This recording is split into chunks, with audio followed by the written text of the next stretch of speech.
মুহূর্তে বলছি এলসিটা বন্ধ করে দিলে সবচেয়ে ভালো হতো, কারণ এই মুহূর্তে এলসি প্রয়োজন ছিল না। এখন মুড়ি কাটা পেঁয়াজ, মৌসুমী পেঁয়াজ, দেশের মানুষ দেশের পেঁয়াজই খাইতে পারতো, কিন্তু সেই দিকে রেখে এখন তাদের বিবেচনা না করে এখন এই মুহূর্তে আইপিটা দেওয়া ভুল হয়ে গেছে। আচ্ছা আচ্ছা, এখন তো পেঁয়াজের ভরা মৌসুম চলছে। হ্যাঁ, একদম বড় মৌসুম। ভরা মৌসুমে যদি এসে যদি এই অবস্থা হয় তাহলে তো ধরা একটা। একদম ধরা হওয়া ভাই। আসসালামু আলাইকুম, ওয়ালাইকুম সালাম। কেমন আছেন? আলহামদুলিল্লাহ ভালো ভাই, ভালো আছেন? আলহামদুলিল্লাহ ভাইজান, ভালো আছি। বর্তমান মার্কেটে আপনাদের এই শ্যামবাজারে আলু, পেঁয়াজ, রসুনের আমদানিটা কেমন দেখা যাচ্ছে? আমদানি বিগত 2 দিনের তুলনায় আজকে অনেক বেশি। অনেক বেশি।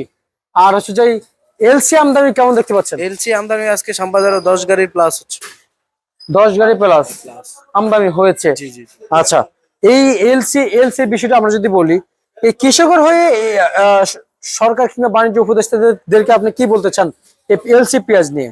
আমি এই মুহূর্তে বলছি এলসিটা বন্ধ করে দিলে সবচেয়ে ভালো হতো, কারণ এই মুহূর্তে এলসি প্রয়োজন ছিল না। এখন মুড়ি কাটা পেঁয়াজ, মৌসুমী পেঁয়াজ, দেশের মানুষ দেশের পেঁয়াজই খাইতে পারতো, কিন্তু সেই দিকে রেখে এখন তাদের বিবেচনা না করে এখন এই মুহূর্তে আইপিটা দেওয়া ভুল হয়ে গেছে।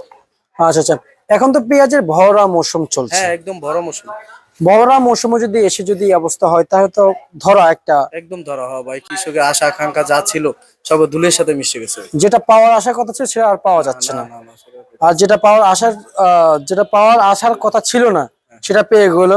এই আমাদের দেশের আমদানি কারখানাতে কোনো পাওয়ার কোনো আশাই ছিল না যে এলসি পাবে। না ছিল? না, এরকম কোনো সম্ভাবনা ছিল না। ছিল না, কিন্তু যা পাওয়া সেটা আসলে কেউ ধরে রাখতে পারে না, না না না। তাই না? আচ্ছা আচ্ছা আচ্ছা আচ্ছা, বুঝতে পারছি। মানে যেটা পাওয়া সেটা কেউ ধরে রাখতে পারে না, আর যেটা পাওয়া নাই সেটা ছেড়ে দিতে হয়। না না না, আমরা ব্যর্থ ভাই, কৃষকের হয়ে আমরা কিছুই করতে পারলাম না, আমরা ব্যর্থ ভাই। এক কথাই। হ্যাঁ, এক কথায় আমরা ব্যর্থ। এই মুহূর্তে আইপিটা দেওয়া মানে কৃষকরে একদম গলা কাটা করা। এই মুহূর্তে মানে IP কৃষকের ক্ষতি করা। হ্যাঁ, কৃষকের ক্ষতি করে। দেখা গেছে আমাদের বাংলাদেশে 70% হচ্ছে আমরা কৃষির উপর নির্ভরশীল। কৃষক, এই কৃষকের দিকে আমরা না তাকালে ভাই তারা তো পুরোই শেষ ভাই। দেখা গেছে তারা বছর শেষে তারা সবাই আশা আকাঙ্ক্ষা নিয়ে আছে যে নতুন ফসল ফলাইছে, তার মধ্যে হাসি ফোটানো, কিন্তু আমরা তা তো পারতেছি না।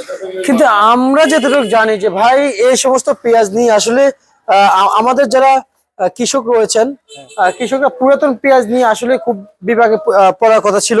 সে লাস্ট পর্যন্ত এসে দাম পেয়েছে, দাম একটু বাড়ছে। হ্যাঁ হ্যাঁ, পুরান পেঁয়াজের ন্যায্য মূল্য পাইছে ভাই, পুরান পেঁয়াজ নিয়ে কোনো চিন্তা নাই। কিন্তু এখন নতুন পেঁয়াজ যারা চাষ করছে, এখন ভরা মৌসুম, এই মুহূর্তে তারা হতাশার মধ্যে।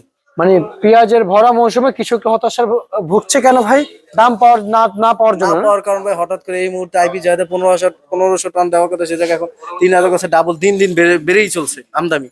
এখন হ্যাঁ, এখন আর মনে করেন আপনার নতুন পেঁয়াজটা ধরতেছে না কাস্টমার। আচ্ছা আচ্ছা আচ্ছা, মানে নতুন এলসি যেটা ঢোকার কথা সেটা ঢুকছে না। না না না, এতে তো ব্যবসায়ীকে হতাশায় গ্রস্ত। আর ব্যবসায়ী বেশি ক্ষতি হয়েছে আপনার। কৃষকের পাশাপাশি ব্যবসায়ীরা দেখা গেছে বাজার এখনো কোনো নিয়ন্ত্রণ হয় না। এখন বাজার গেছে একদিন 20 টাকা কমে, আরেকদিন 10 টাকা বৃদ্ধি হয়, এরকম হলে তো বাজার নিয়ন্ত্রণ করা সম্ভব না। দেখা গেছে একটা মানে স্থিতিশীল বাজার না হইলে ভাই ব্যবসায়ী ভোক্তা ক্রেতা দুজনের জন্যই লস। জি জি জি, এটা তো আমাদের এই মানে হ্যাঁ একটা হ্যাঁ, এফেক্ট খাচ্ছে, আমাদেরই লস হচ্ছে। কিন্তু আমার কথা হচ্ছে ভাই, আসলে বর্তমান এই এলসির বিষয়টা হচ্ছে কি, এলসি যদি না আসতো হ্যাঁ। তাহলে বাজার কোথায় গিয়ে দাঁড়াইতো? তাহলে নতুন পেঁয়াজ 100-105 টাকা থাকতো, পুরান পেঁয়াজ 130-35 টাকা থাকতো। আচ্ছা আচ্ছা আচ্ছা, বুঝতে পারছি। কিন্তু আমার প্রশ্ন হচ্ছে এখানে ভাই, যেখানে বাজার কমে 60-70 টাকা এসেছিল, হ্যাঁ হ্যাঁ। ঠিক আছে, এলসির কথা শুনে তারপরের দিন এলসি ঢুকেছে, 1500 টনের এলসির অনুমোদন দিয়েছিল। কিন্তু এলসি থাকাকালীন এলসি বিক্রি চলছে 120, আর মুড়ি কাটা বিক্রি চলছে প্রথম দিনে, যেদিন এলসি ঢুকছে প্রথম দিন আবার মুড়ি কাটা বিক্রি চলছে 105 টাকা। এই বিষয়টা আসলে কেমন দেখতে পাচ্ছেন? কেনই বা হয়েছে ওই বাজার? এটা ভাই আমাদের এমনি ব্যাপারে কৃষকদের একটু লোভ আছে বুঝছেন। তারা দেখা গেছে বাজার একটু বৃদ্ধি হয়ে গেলে তারা হাটে ঘাটে এত পরিমাণ আমদানি করে, মানে যা বলার মতো না। এই আমদানি বেশি হওয়ার কারণে মনে করেন তারা লসের মধ্যে পড়ে। হ্যাঁ তার মানে আপনার বার্তা এবং কথা অনুযায়ী দেখে শুনে পেঁয়াজ বিক্রি করেন। হ্যাঁ, দেখে শুনে আর ধীরে ধীরে ব্যস্ত দেন। দেখা যায় একদিন একটু ভালো দাম পাইলে পার্শ্ববর্তী কৃষক যারা আছে সব নিয়ে হাটে আসে, পরের দিন দেখে দাম নাই। আর পরের দিন দেখে দাম নেই। তা তখন আমদানি বেশি হওয়ার কারণে ভাই আপনার মাল যদি হিউজ পরিমাণ থাকে, কাস্টমার যদি না থাকে, তাহলে কি করবেন? এই যে কাঁচা মাল, পচনশীল মাল, এগুলো তো বিক্রি করতেই হবে। আচ্ছা আচ্ছা আচ্ছা, ধরে রাখার বুঝতে জিনিস পারছি। না। আর আজকে নতুন পেঁয়াজ কত বিক্রি নতুন চলছে? পেঁয়াজ সর্বনিম্ন 75 টাকা, উপরে বিক্রি হচ্ছে 85 টাকা। আচ্ছা আচ্ছা আচ্ছা, এই হাতিয়া বাণিজ্যালয়তে পেঁয়াজের আমদানি কেমন হচ্ছে? আলহামদুলিল্লাহ, হিউজ আমদানি। আচ্ছা আচ্ছা আচ্ছা, পুরাতন পেঁয়াজ তো এখন শেষ পর্যায়ে। হ্যাঁ আর হ্যাঁ পুরাতন পেঁয়াজের হাটের বাজারটা জানাবেন, পুরাতন পেঁয়াজের। পুরাতন পেঁয়াজ হাটের বাজার ছিল আপনার 5400, 500, 5200, সেই পেঁয়াজ আজকে 4500, 4200, 4300। আচ্ছা আচ্ছা, আর একটু জানাবেন আমাদেরকে, যেমন আজকের বাজারে এই সমস্ত যে পেঁয়াজের সাথে নতুন পেঁয়াজ ছিল, সেটা মুড়ি কাটা পেঁয়াজ ভালো মানটা জানা না, বড় ভালো মানেরটা সর্বোচ্চ বিক্রি করছে 80 টাকা। সর্বনিম্ন সর্বনিম্ন 70, 72, যেগুলা ফরিদপুরের মাটি মুটি আছে একটু, ওগুলা মনে করেন 72, 75 টাকা বিক্রি হচ্ছে। আচ্ছা, আমরা একটু আলাদাভাবে জানতে চাই, যেমন এই যে বড় যে সুপসাগর পেঁয়াজটা আসছে, সেটা কেমন দাম কি চলছে? সেটা আজকে 75, 78 টাকা গেছে। কি করেন, 110 টাকা ছিল না? 110 টাকা ছিল ভাই, 95, 110 টাকা ছিল সে জায়গায় ওইটা এখন মানে 75, 74 টাকা। কি ভাই, এত কমে গেল নাকি? হ্যাঁ ভাই, হিউজ পরিমাণ আমদানি দেখা গেছে। ইন্ডিয়ান পেঁয়াজ চলে আসছে, তো পুরান পেঁয়াজ দেখা গেছে শুকনা, ওটাই আজকে বিক্রি করতেছে 80, 85 আপনি টাকা। শিওর? হ্যাঁ ভাই। আচ্ছা আচ্ছা আচ্ছা, বুঝতে পারছি। আর এই শুদ্ধ তাহলে বড় পেঁয়াজটা কত যাচ্ছে? ঈশ্বরদীর মাথা আজকে বিক্রি হয়েছে 85 টাকা, যেগুলা কালকে 95, 98, 100 টাকাও ছিল। মানে গতকালকে যে 100 টাকা যেটা বলেছিল, হ্যাঁ, সেটা আছে কত? 85 টাকা। ভাই এত কমলো ভাই হঠাৎ? ও ভাই, হিউজ আমদানির কারণে ভাই, ইন্ডিয়ান এলসিবি আমদানির কারণে এলসির কারণে বাজার ধসে গেছে না? হ্যাঁ ভাই। আচ্ছা আচ্ছা আচ্ছা, এই যে পেঁয়াজ, সরি, এই যে রসুন, এই যে ফরিদপুরে কত বিক্রি চলছে? এটা বিক্রি হয়েছে 47, 48। 47, 48 টাকা। 40 টাকা। নাটোরের বড়টা কত বিক্রি হবে তাহলে আনুমানিক? নাটকের বড়টা হচ্ছে 55, 58 টাকা। আর আপনি যে পিছনে আলু নিয়ে বসছেন, আলুর কথা কি, আলু 10 টাকা থেকে 12 টাকা। এটা কোথাকার? এটা হচ্ছে রাজশাহীর আলু। রাজশাহীর আলু। নেট বস্তা আলু কত চলছে? নেট বস্তা আলু চলছে 10 টাকা। 10 টাকা বিক্রি চলছে। এই যে নতুন আলু কত চলছে? 16 টাকা থেকে 18 টাকা। 16 টাকা থেকে 18 টাকা নতুন আলু আজকে বিক্রি চলছে।